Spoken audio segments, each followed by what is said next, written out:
Coaches, Kyle Stout here on behalf of Chief Pigskin, here to bring you some run game everyday drills for youth offensive linemen. Like I said, my name is Kyle Stout. I'm an offensive coordinator here in Columbus, Ohio. We are a large Division I school that competes in OCC.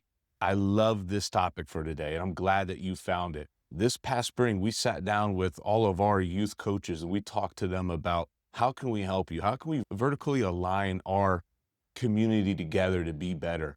And one of the topics that kept coming back to us was blocking drills. How do we improve the technique of players at the lower levels and in terms of the fundamentals of blocking? And so today what I'm going to do is I'm going to take you through some of my favorite drills that we even do at the varsity level early springtime when we're trying to lay that core foundation with our players in a run game. I think these are great drills that you could do throughout the entire season with your youth players. If you like what you see today, make sure you subscribe to Chief Pigskin and check out the memberships link below for more great content. Let's jump over some of my favorite drills for you. All right, so getting into these everyday run drills, I think it's crucial that what you do early on, even at the start of every practice, is do something with your stance and starts. I firmly believe that most of the time when an offensive lineman gets beat, it's usually from a breakdown in their stance or their initial steps. Here at Gahanna, we teach both a 3-point stance and a 2-point stance. Depending on maybe where you're at or what level of youth you're coaching, maybe you're just teaching a 3-point stance. You know, maybe he's getting to those older levels just before middle school. You want to introduce a 2-point stance. For us, we're a big believer in our 3-point stances. We have a narrow base. We truly believe that a narrow base helps us not false step. The wider you get initially, usually then your first step is just going to be back under itself, right, to kind of correct that base. And by that point, you false stepped and now you're getting beat and that defensive lineman is penetrated in a line, right? So we talk about a narrow base. We want our feet just inside our armpits with our toe to our instep stagger. And you can see the example here from the photo of a player doing that here. We want a good Z in the knees with our feet flat. That's huge. At the youth level, you're going to be teaching offensive linemen to have their feet flat, heels in the ground, and all those cleat tips down in there for power and traction. And then they're going to flip over and they're going to play defensive line and have to learn how to play up on their toes. That's a thing a lot of people don't realize how hard that is to break and understand the difference of. Our outside hand is always down. I think that's huge at the young levels to teach your kids, no matter what side of the line they're playing, to put their outside hand down. And so I would teach them stances from both directions. We always talk about having all 5 fingers down, right? Our hand is placed just inside our stagger foot, or a lot of times we tell our kids, imagine you dropped your eyeball, right? You dropped your play side eyeball, your outside eye, you're going to try to reach down and touch it and grab it and pick it up, and that's kind of a nice natural place where you're going to put your hand. And we talk about our off arm can squeeze the knee. We've kind of changed over time now, and we have it kind of on that thigh board ready to strike, right? So now it's even closer to get into that run game fit. And then we want to have a good arch in our back and our head up. That's kind of some major points of emphasis we have with our 3-point stance. Our 2-point stance is a lot of the same. In fact, early when we teach it, we actually tell our kids to put their hand down and then pick it up and to put that offhand back into the holster. So we want the lower half of our body to look almost exactly the same as our down stance. Still want a narrow base. Our stagger now can be a little bit wider where we'll let our toe go to the heel. We want our guys to be comfortable. The biggest thing is we don't want our guys standing straight up. Our back is relatively flat. Our hips are kind of cocked in, which means we're in a power position, right? Our hips are low. They're engaged. We're ready to use power and fight through them. All right. And the head is up and it's looking around and scanning the defense. You know, usually when you get into those higher levels, right, you're starting to get a lot more blitzing and your tackles, your offensive line need to be up to see and have a field of vision of what's going on. And so we name our run footwork, right? And so when we're talking to our kids, they know that, hey, we're going to gap it, pop it, we're going to jab it, pop it. So we talk a lot about when a guy's a tight shade to me on base blocking or a tight zone block, right? Or maybe even a down block at the youth level, right? Anytime I'm going to step with my inside foot first, we call that a gap it step. And our second step is always the pop it, right? So we go through these run game footworks where we talk about gap it, pop it, jab it, pop it. Jab it, pop it's to the outside. So you're going to block to the play side, and your first step is going to be the outside. That's a jab it step. So gap it's to the inside, jab it's to the out, and the pop it is always that power step. A lot of times we talk about that as the position step and then the attack step a lot of times too. And we want to emphasize getting that second foot down on the ground, quick and vertical.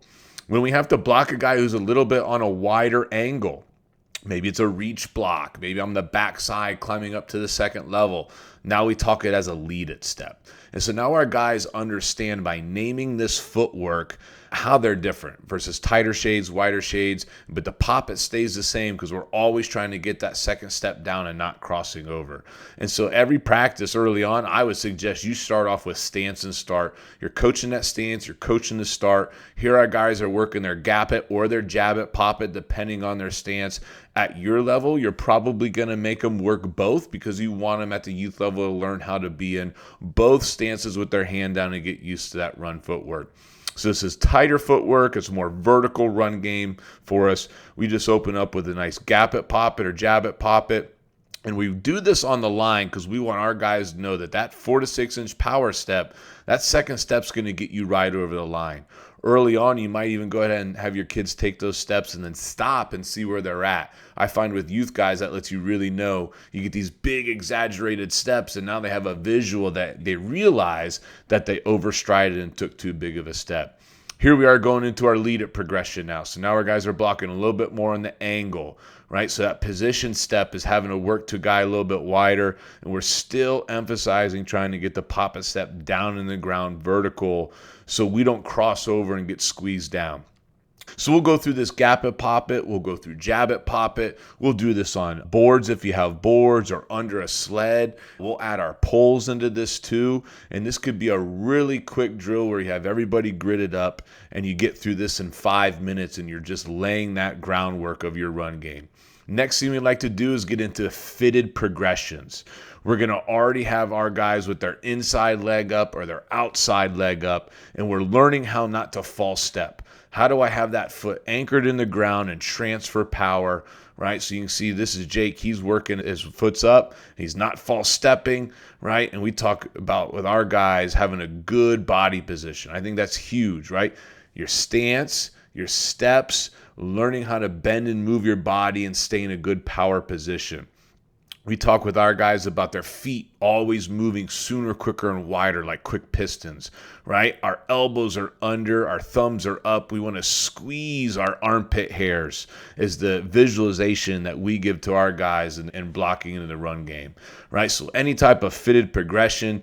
Next, we kind of work that strike in the run game, right? This is a little bit almost like a 6-point explosion for you defensive line guys. We call this stab and grab, where we're just working on firing the hands in nice and tight.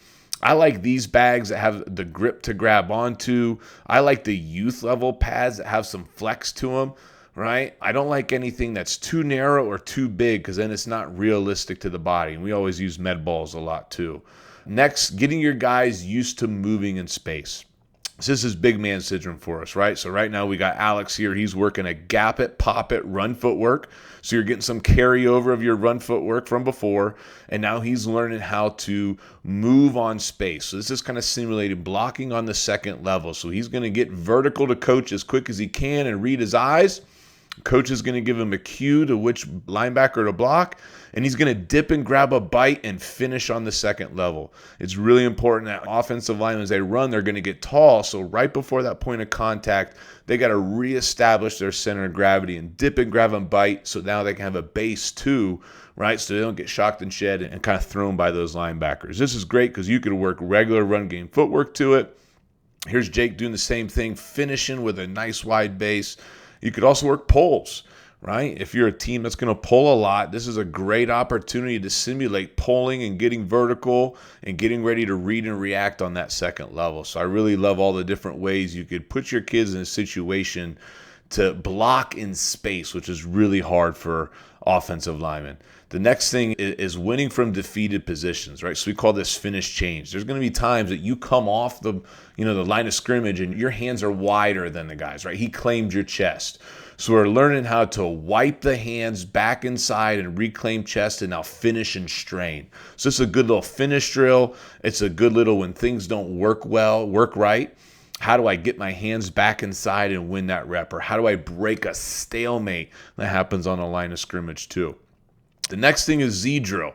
Z drill for us is all about teaching offensive linemen how to stay glued, right? You're blocking, and at some point that defender, he's going to work to shed and get to the ball, right? And so we want to finish everything through the whistle. And the big point we tell our kids is to stay glued to that defender, close that space, right? Don't let there become a big gap. Try to keep your belly button on his belly button. So close that space, close that space, close that space. Don't let there become a big gap between you and the defender, and good things will happen. Here again is another look at the Z drill. You could do it one way, and now you could even kind of point the other way. So we always start off kind of with a vertical drive block, and then as the coach, you're going to stand behind and you're going to give a whistle and a point, and that's where that defender is going to move, and that's where that guy has to try to finish and stay engaged with. So you can do it one way and be done, or you can kind of zigzag motion or build up to that type of a thing. The next thing is we work a lot of double teams. And when I talk with a lot of youth coaches, I think they usually kind of stay away from a lot of the zone game and truly feel more comfortable with man blocking and gap blocking. We do a lot of gap blocking as well. And so a lot of times we work fitted combos where I like to build up to it. So part, whole. So here we're working double teams with our gap schemes. And all we're doing is we're already fitted up. We're already with our near leg up. And we're working to keep hip and hip, near leg up, and stay square. This is another really good time that you can take one of those youth blocking pads, put it right between the hips of your offensive lineman, and if that pad falls, they know they're not staying hip to hip. So the nice visualization for and give you some feel for those young guys, right? And then we'll go one step. So you've already kind of taken one step, and now you got to engage that near leg and try to fight it up. So we did fitted. Now we're doing one step. These guys could stay a little bit square. I think this is early in the spring for us. You can see we're not doing it to the best of the ability there, but you get the idea. Next thing is from a stance. We're going to work a fitted. Now we're putting it all together. We went fitted. We went one step. Now we're trying to time it up and put it all together here, right? So I think that's huge. Now we'll add a linebacker in. Now we're just working on the down lineman. Now we're going to add that linebacker in where he's going to kind of plug inside or flow over the top. And we're just working these two-man progressions. And we will do this a lot. We'll start with just those base blocks and those fundamentals. We'll get to the fitted progressions, and now we'll put it all together. And then we'll transition that into maybe an inside run or your team periods, right? And so these are kind of ways that we build progressions into our everyday run drills. And this is what our guys do a lot. We work a lot of down blocks too. We're a big Gallop team, Gallop down into kind of setting that edge and building up. So we'll put these boards on an angle, and we'll work this Gallop shuffle technique down to a pad or a med ball. You could also do this with a true down block where you're attacking that hip even as well, right? I think down blocks are huge on any level, whether it's a solo thing or even on a double team, right?